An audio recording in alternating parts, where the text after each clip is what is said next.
Pagdating doon sa kwarto, eto ang sasabihin niya. Alfred, saktan mo ako, Daddy. Daddy, saktan mo ako.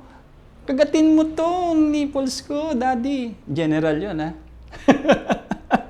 Ako, open naman ako makipagkaibigan. No?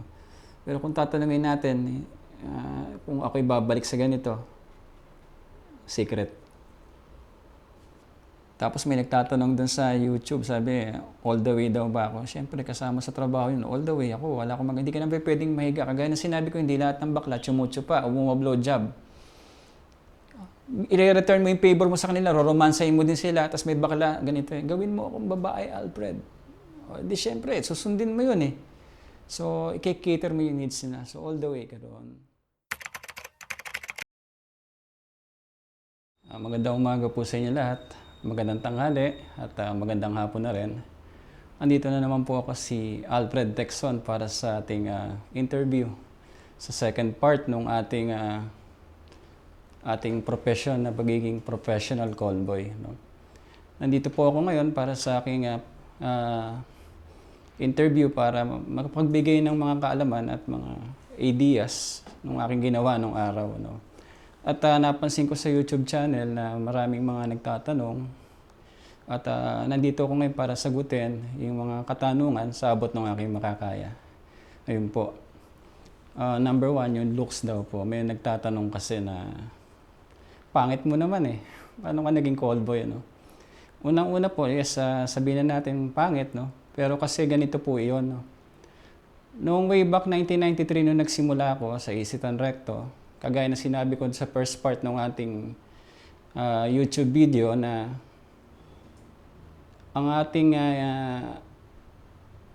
pagko-callboy sa Isitan Recto 1993. Noong mga panahon 1993 kasi wala pang mga callboy talaga na madami. Mga ilan lang sila, mga isa, dalawa, tatlo, apat na nagtatambay sa mall.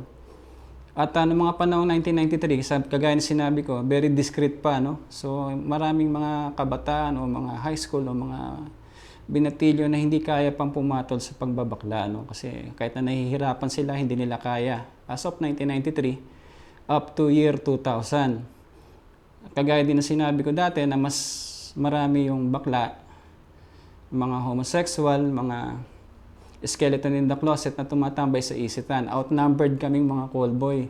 Ibig sabihin, kung may isang tatambay sa Isitan Recto na callboy at ang bakla na nag-aaligid o naghahanap ng partner na makakasex nila, mga 50, ganun kadami. So, ibig sabihin, hindi ang proportion ng ratio na 1:50. So, syempre, kahit na anong looks mo, sabihin natin, nagsasabi sa comment section na pangit ako, tsak makukuha ko. Kasi syempre, sa loob naman ng 50 na naghahanap, mapipili ako. Ano? Talagang napakadami talaga. Napakadaming bakla silahis, skeleton in the closet. Tapos yung callboy na umiikot sa Isitan, mga 3 lang. No? Kaya nga sinabi ko dati sa first part, pag ako tumambay ng alas 12 ng tanghali, nakuha kagad ako. Babalik ako ng alas 2, may kukuha kagad sa akin. Ganun kadami. Pagdating ng 2 to 4 meron, tapos 4 to 6 meron hanggang sa mag-boundary ako ng alas 6. Ano? Ngayon, may mga nagtatanong din sa comment section. Nakita ko kasi nabasa ko yung trending yung video ng first part. Yun nga. At nakita ko may nagtanong kung ako'y nagkasakit. No? Siguro nagmilagro din na hindi ko inisip na magkakasakit ako. Kasi biro mo, in the long run, in 22 years, hindi ako natakot sa sakit o yung mga HIV or AIDS. No? Ngayon, i-address ko yun. Unang-una, meron ako dito, I have here, yung 2023 na medical result ng aking laboratory ng physical exam as well as the general checkup. Nandito yung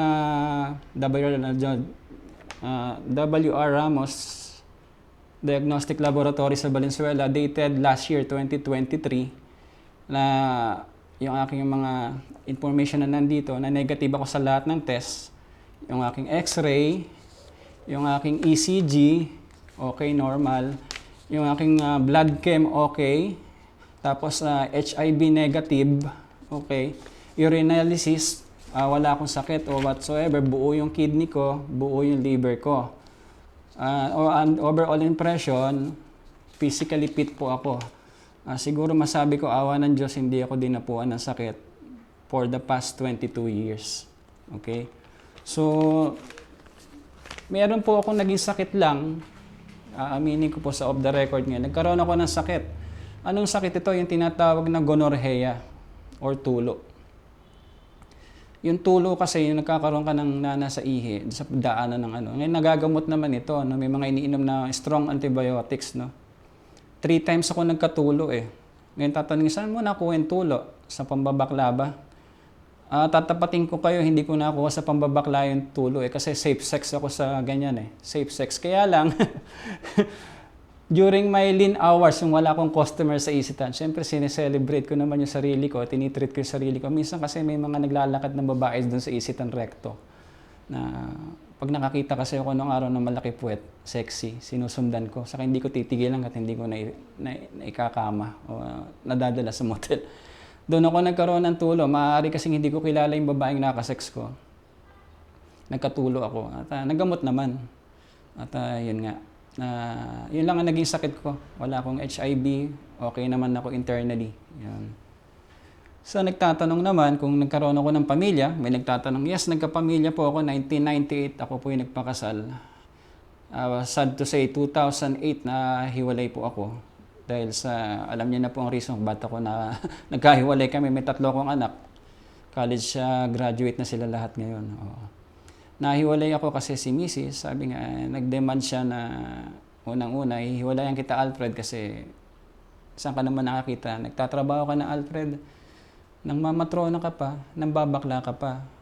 Ayoko ng ganyan lalaki maghiwalay tayo. Which is, yun ang consequences na nangyari sa pagko-callboy ko. Ang resulta, nasira rin yung pamilya ko. Ngayon, solo na lang ako sa buhay. Ayun, at although binibisita ko naman yung aking mga pamilya, yung aking mga anak at yung pamilya po. Yun, so May follow-up lang po. May part po ba na parang nare-regret niyo po ba yung nagtitrabaho po ninyo na nag-cause po ng pag-iwalay po ninyo ng pamilya po? Oo, kasi isa yun sa mga reasons kung bakit ako na nagkahiwalay kami ni Mrs. ng pamilya ko. Kasi nga, gusto kasi ni Mrs. ng clean living eh. Ako naman, para sa akin, gusto ko lang din naman na maiahon yung pamilya, ma-experience sila lahat. Kaya lang, mali yung pamamaraan ko na nagko-callboy ako at nagmamatrona ako. At yun ang pinapakain ko sa kanila. Although nabibili namin lahat yung gusto, lahat. Pero despite ng ganun, nagkahiwalay kami. Yun yung naging senaryo na nagkahiwalay kami. Tapos may nagtatanong din, ilan ba yung na-service ng bakla? No? May nabasa ako dun sa comment section.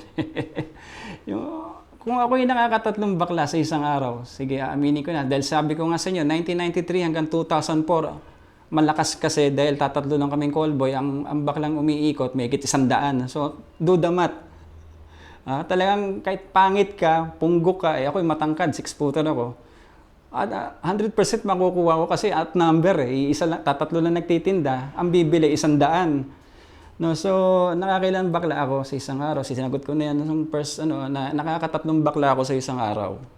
Kumpitin natin, 3 bakla sa isang araw times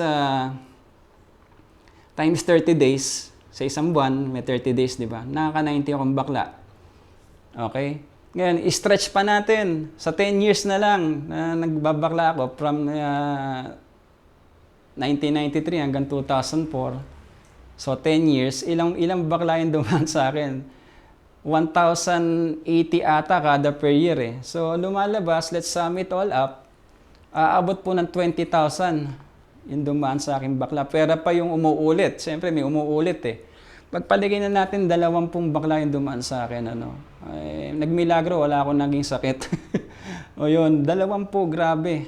Kasi kung 3 sa isang araw, minsan nga po uuwi na lang ako sa jeep, may kikindat pa sa akin. O minsan naman, naglalakad lang ako sa eskinita, wala akong intensyon mag-callboy, may kikindat sa akin kasi ganun po kalala dati. Napakarami talaga at outnumber talaga ang mga callboy nung araw. Yun. So nakita nyo, sumikit 20,000 dumaan sa akin. Parang curious po sila kung ano po yung mga naging personalities po na naging kliyente po. Maalala niyo po ba yun dito?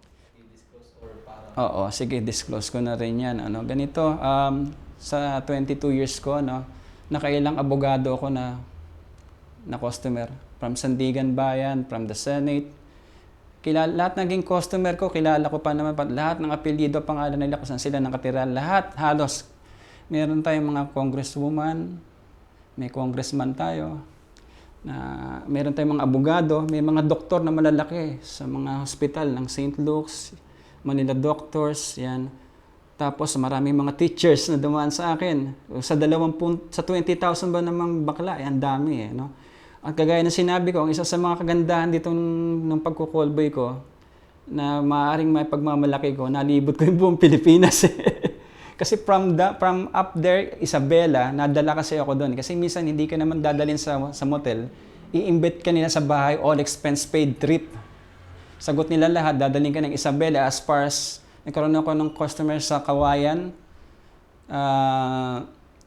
Tawag doon, yung Kawayan, Isabela. Yan, nagkaroon ako dyan. Tapos as far as Zamboanga, sa baba, no? Nakarating ako ng Jensen, Davao. Yan, Coronadal, sa Bisaya, sa Bicol. Ilang beses akong bumalik sa Bicol. Actually, ang nakakatuwa nga dito, halimbawa, sa dami na naging customer ko, 20,000 plus na bakla. Sa Pampanga, magkakapit-bahay sila pero hindi sila magkakakilala. Naging customer ko sila eh. Ito nga isang magandang challenge eh. Sa dami na naging customer ni Alfred, itcha mo si Alfred kahit saan, nang wala siyang pera, makakakuha siya ng pamasahe paluwas pa uwi. Sa dami ng customer niya. Ganun kadami. Grabe. Kawayan, Kabagan, Isabela, Baguio, nakarating ako. Itcha mo ako sa Baguio ngayon, nang walang pera, 3 bahay pupunta ko doon. Naging customer ko. Makakahingi ako ng pamasahe. Ganun katindi. Grabe. Siguro, grabe talaga, no? Ganito, ang isa sa memorable, dinala ako ng isang customer sa Jensen. Tapos chinek-in niya ako sa Pela Grande, all expense paid trip, aeroplano, fare and everything. Pagdating dun sa Pela Grande Hotel sa Jensen, nag-check-in ako dun, kasama ko yung bakla. Tapos from there, tinravel namin to Davao. Bumiyahe kami ng Davao, nagpunta kami sa UDMC sa Davao, sa Bahada. So sa dami ng customer ko, nalibot ko yun, no? Jensen, Davao, grabe. Zamboanga, dinala ko sa Zamboanga, napunta ako sa Zamboanga, yung Minpro Mall. Isa lang ang mall sa Zamboanga, yung Minpro. Ngayon, SM na siya ngayon. Ayun, at yun nga, memorable. Baguio, ilang beses akong dinala sa Baguio ng customer, ang dami. All expense paid. Tapos, siyempre, maraming bakla. Tinanong nyo, marami akong baklang experience. Ngayon, pumunta naman tayo doon sa Matrona. Ngayon, sa pagmamatrona kasi, kagaya na sinabi ko, 1993 up to 2004, ito yung tinatawag na glory days ng pagko-callboy. Ito yung sweet spot. Bakit? Ito kasi yung mga panahon na talagang malakas ang kita. Super lakas ang kita. Kaya lang, pagdating ng 2004, nakaranas kami ng paghihirap. Bakit? Naiba ang society, naiba environment. Dumami ang callboy. Marami ng lalaki ngayon na mas mamatamisin nilang pumatol kaysa magnakaw. Naiba ang trend. Dumami yung naging materialistic siguro, naging gustong magkaroon ng pera kaagad. Marami pumatol sa bakla. Umabot sa punto na 2004, wala akong kita sa isitan. Bakit? Tabi-tabi kaming callboy eh. May katabi akong callboy sa kanan, may katabi akong callboy sa kaliwa. Paano pa ako mabebenta? Di ba? Naiba ang ratio and proportion. Mas dumami yung callboy kesa sa bakla. Yun ang nangyari. So, na-force akong pumunta sa Alimol 2004. Ayun ang nangyari. parang ano po ba yan? Parang grupo po kayo? Parang society po ng mga callboy? Well, actually, kasi kami sa pagko-callboy sa Isitan, sa Kasalmol, kanya-kanya kami. Wala kaming pakialam sa isa't isa. Siguro at the end of the day, magtrabaho kami, nagkukumparahan kami ng kita. O Alfred, magkano kita mo? O parang Berto, magkano kita mo? Ganun lang, Pero nung araw kasi, kaya ayaw kong tumambay sa gabi sa Isitan, sarado na Isitan. Malakas kumita ang callboy sa gabi sa Isitan. Kaya lang, may gang wars kasi nung araw. Pwede kang masaksak, pwede kang mapag-initan ng mga kapwa mo callboy, masaksak ka. Kaya hindi ako tumatambay sa gabi. Although malakas sa gabi. Kasi sa gabi, sarado yung Isitan, mga decoaching bakla ang dumadaan sa harap ng Isitan. Pipiliin nila kung sino yung gusto nila. Yun. Kaya hindi ako tumatambay sa gabi, sa umaga lang. Ngayon, let's talk about yung pag-matrona naman. Kasi ganito yan, ang 2004 sabi ko mahina na. Lipat ako ng Alimol, tapos sa Alimol malakas pero humina din. Sabi ko, mag-iba ako ng perspective. Sabi ko, saan kaya ako makakakuha ng ano? Baka sakali matrona naman. No? Nakaisip ako na magtrabaho sa Pagcor Bingo sa Harrison Plaza. Kung saan nag-host ako ng bingo, napakadaming matrona na naglalaro. Siyempre, naglalaro ng bingo, libangan na lang ng mga may edad, may matatanda, may mga matrona, may mga japayuki, may mga byuda, ang dami nila. So, naiba ang linyada natin, pumasok tayo ng pagmamatrona. Ano, yan. May mga matrona na kumuha ng numbers ko. Ano. Ngayon, ibang case naman to kaysa sa bakla. Kasi ang matrona is more on companionship. Babayaran nila yung oras mo, ipapasyal mo lang sila, i-date mo sila, babayaran ka nila. As far as 1,000 or 1,500, 2,000, walang galaw pa yun. Ha? Ngayon, may mga matrona na siyempre gagalawin ka overnight. So, kasama na yung galaw. 5,000 ang bigay nila or 4,000 most likely sa isang overnight. Yun, ganun kalaki ang binibigay nila. Nung nagtrabaho ako sa Harrison, ang matrona ko umabot ng 8 eh. Pinagsabay-sabay ko yun. Grabe. Umabot nga sa punto na paglalabas na ako sa trabaho, hindi ko alam kung saan ako dadaan. Kasi lahat sila nag-aabang sa akin pag-out ko. Grabe, oo. Yun, yung pagmamatrona, ang dami. Ngayon, siyempre, tatanungin, paano ba services mo sa matrona? Kung ano yung ginagawa, siyempre, sa bakla, iba na pa. Siyempre, sa matrona, babae yun. Siyempre, ikaw, subukan mo kaya makipag-kissing sa 75 years old. Makipag-sex sa 75 years old. Di ba? Romansahin mo yung 75 years old, di ba? Na makipag-sex. So, you do the imagination kung ano yung ginagawa ko. Siyempre, paliligayahin mo din sila. Gagawin mo silang parang teenager days nila. So, ganun, makikipag-sex sa nila. No, holds barred, no? Overnight yun. So, dito, babae naman, ano. So, ayan. Ganyan din sa matrona. Mas malaki kita sa matrona kaysa sa pangbabakla eh. Yun. Kung po sa mga matrona po, yung pag sa ano naman po, sa mga babae po talaga na client, pero po kayo, may kwento po doon. Oo, ito merong isang unusual eh. Meron ako isang baklang customer. Sabi niya sa akin, hindi kita gagalawin. At iba trip na ito eh. Ito eh related to isa-isang artista eh. Kung kilala niyo si Mike Miranda, taga Arellano Street yun. Manager siya ng isang artista. Meron siyang promotion. Iba trip niya. Sabi niya, halika, pinikap ako, dinala ako. Sabi niya, hindi ako gumagalaw ng lalaki. Pero mamayang gabi, may makakasex ka, manonood lang ako sa'yo. Grabe, may nakahiga ako doon, madilim. Yung bakla, may akay-akay na babae. Madilim na madilim. Alam ko babae eh. Tapos nag-sex kami ng babae, tapos yung bakla habang nanonood, nagmamasturbate. So, habang nakikipag-sex ako, yan. Isa yan sa mga sex capades ko na na-experience eh. Bata pa yung babae, siguro mga around 20 years old lang eh. Siguro biniyaran siya para makipag-sex, bobosohan. Grabe yung mga mga trippings nila, no? Yung fetish nila, grabe. Naranasan ko yan.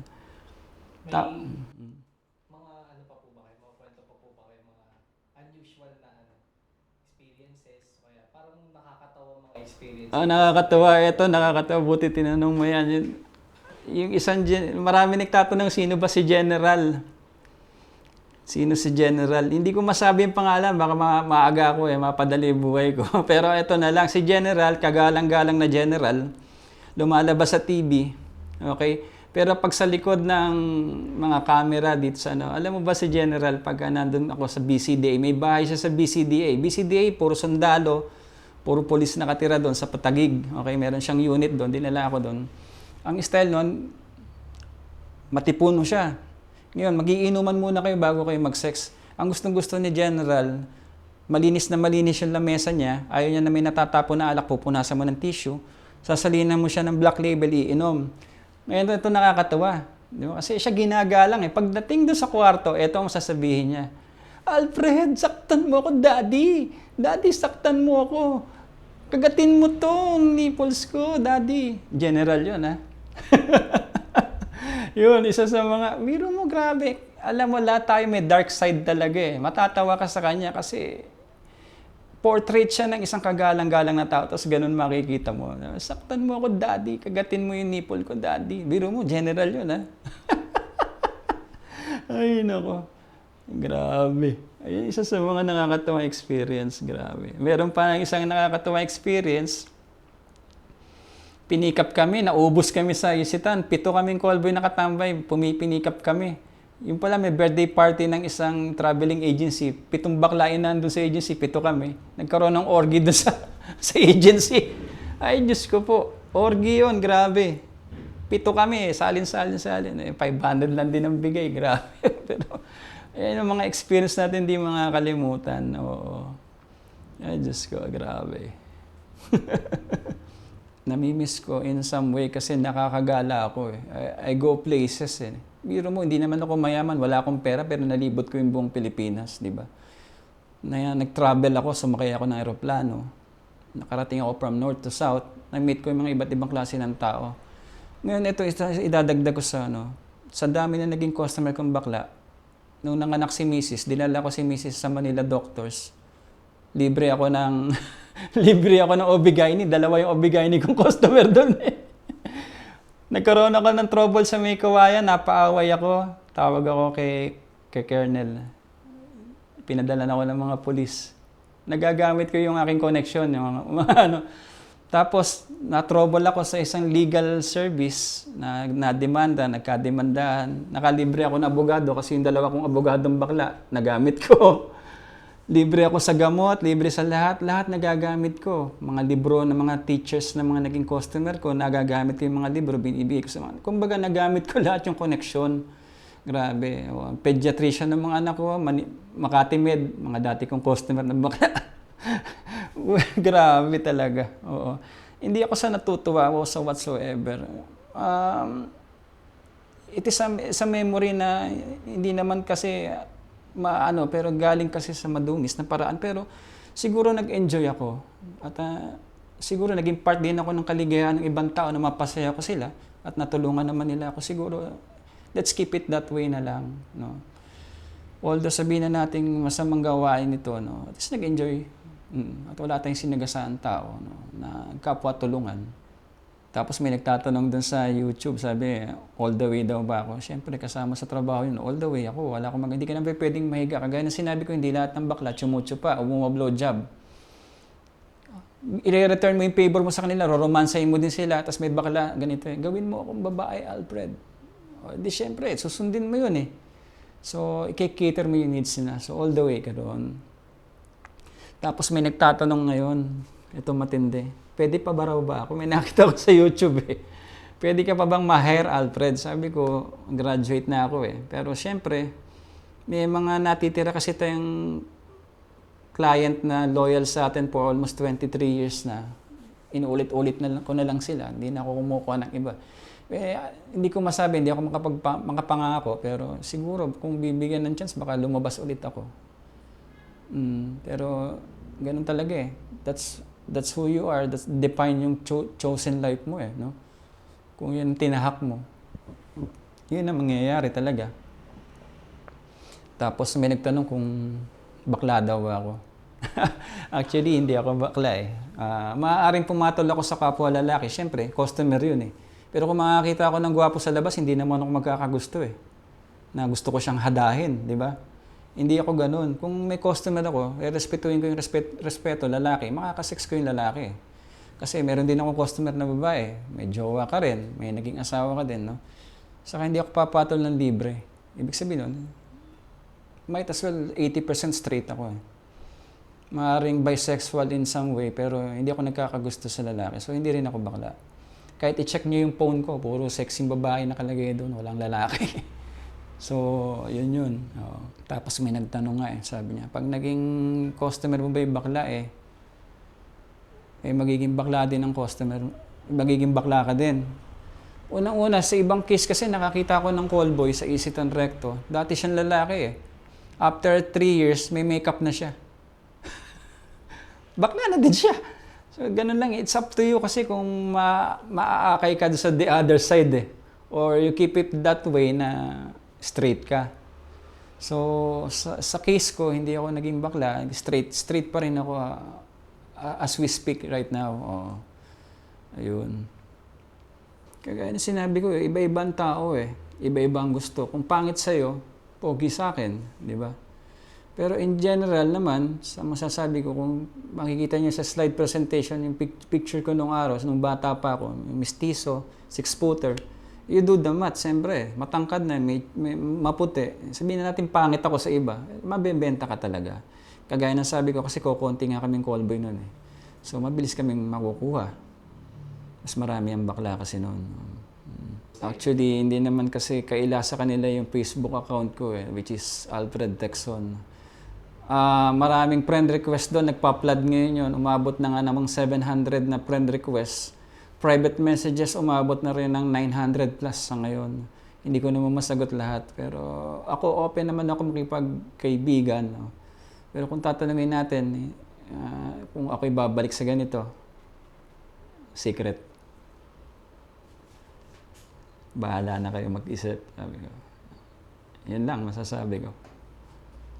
Noong nagtrabaho kasi ako dito, dinisregard ko eh. Or minus the fact na alam ko magkakasakit ako, no? HIV or AIDS, di ba? Very prone talaga eh. Kaya lang, sa 22 years ko na nagtrabaho ng ganito, safe sex eh. Although may mga anal involvement, pero siyempre safe sex yan, gumagamit ka ng contraceptives eh. Ngayon, kung sasabihin natin sa kissing, pwede kang mahawa ng hepatitis or transfusion ng saliva. Nakita niyo naman yung record ko, di ba? So, buo yung kidney ko, buo yung ano ko, internal organs ko. So, yung wala akong naging sakit, okay yung liver ko. So, kasi pagka nakikipag-kissing ka, prone ka sa hepatitis eh. Prone ka din sa AIDS or any sexually transmitted disease eh. Nagmilagro siguro na umabot ako ng ganito, buhay pa ako, 47. Wala akong sakit. Oo, maidagdag kong kwento dun sa matrona. Sa dami ng matrona, dumami sila. Umabot sa punto nag-away-away ngayon matrona. Nagkakasalubong kami sa kalsada, may kasama ako, tapos may aaway na iba. Naging open yun eh. Nung nasa casino kasi ako, grabe. Ang dami. Pinagsabay-sabay ko sila, grabe. 8 matrona tayo, nagkasabay-sabay. Tapos, there come a time na namatay si tatay. May nakipiglibing na matrona, mga 4. Grabe. Hindi naman ako makapagsalita kasi libing yun eh. Tapos si Mrs., galit na galit si Mrs., tingnan mo yung mga bisita natin dito sa patay si Erpat. Sabi niya, puro matrona, may mga bakla pa. Sabi niya. Sa totoo lang, wala naman akong pakialam sa may kawayan kung nalalaman nila na pumatalok ko sa bakla o naging ganun eh. Kasi sino ba nabuhay ng malinis, di ba? Ibig sabihin, may mga japayuki nga kaming kapitbahay. Sabi, I don't give a damn kasi unang-una, nagtatrabaho kami. Sariling sikap namin. Pinagtiyagaan namin. Although sa maling paraan, pero ginamit namin sa maayos. So, yun ang masasabi ko. Ano po, sir? Foreigner po, may mga naging foreigner. Yes, nagkaroon ako ng foreigner na customer. Nagkaroon ako ng foreigner na customer. Meron kasi sa Harrison Plaza na parlor doon. Kaibigan ko yung parlor. Yung pala, yung parlor na yon, marami nagpapagupit na foreigner na bisexual o saka homosexual. Nagkaroon akong customer na foreigner. Dinala ako dyan sa City Garden, sa hotel, sa Ermita. Although malaki magbayad. Malaki sila magbayad. Around $100 binayad sa akin. Nagkaroon ako ng foreigners. Nagkaroon din ako ng Arabo na customer. Korean, Chinese, halo-halo na. Kamusta naman po yung experience niyo po? May pagkakaiba po ba sa... Parehas lang din eh. The usual, foreplay. Magne-necking and petting kayo. Parehas lang. Tapos mayroong blowjob. Siyempre, kasama na yun. Foreigner sa Pilipino, parehas lang din eh. Kagandaan lang sa foreigner, malaki magbayad eh. Siyempre, 1,000 plus yun and above. Ayun. Yun lang. Pumunta ako dito sa off the record para i-share, hindi para sabihin natin na kumita on content or whatsoever.